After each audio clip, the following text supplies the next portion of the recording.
Uncle Tommy's visit.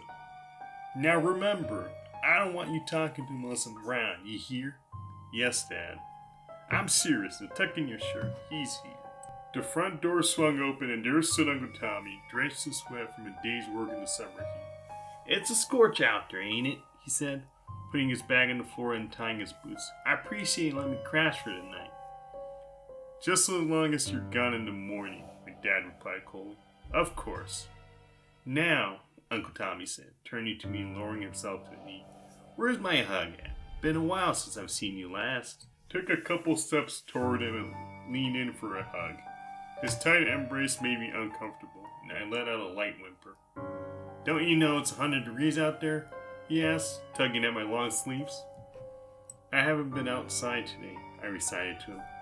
Don't you have some chores to finish up? Dad interjected. I knew that was my cue to leave, so I shuffled off to my room. Later that night, I lay in bed, tossing and turning, unable to be comfortable, when I heard the sound of footsteps in the hallway outside my bedroom. After several long seconds of silence, the door opened quietly. The dark silhouette of a man entered the room and the door closed again. For several more seconds, there was nothing but unrelenting silence.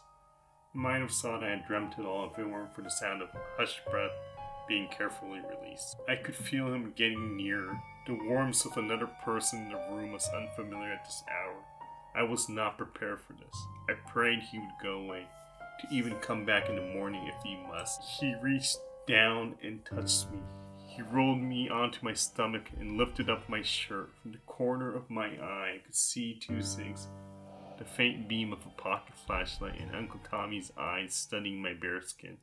His rough fingers ran up and down my back. Suddenly he got up and walked to the bedroom door and left. I tried again to fall asleep, eventually succeeding.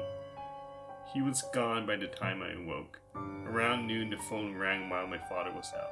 Hello, I answered. Hey buddy. Uncle Tommy? Yeah, your dad around? No sir, went to the store. Good, he said, his voice a bit shaky. He was silent for a moment. I'm calling about last night. I don't know if you're awake or not. I was. Well then, I'll just get right to it. I've got a question for you, and I need for you to be honest with me. Can you do that? Yes, sir. How do you get all them bruises?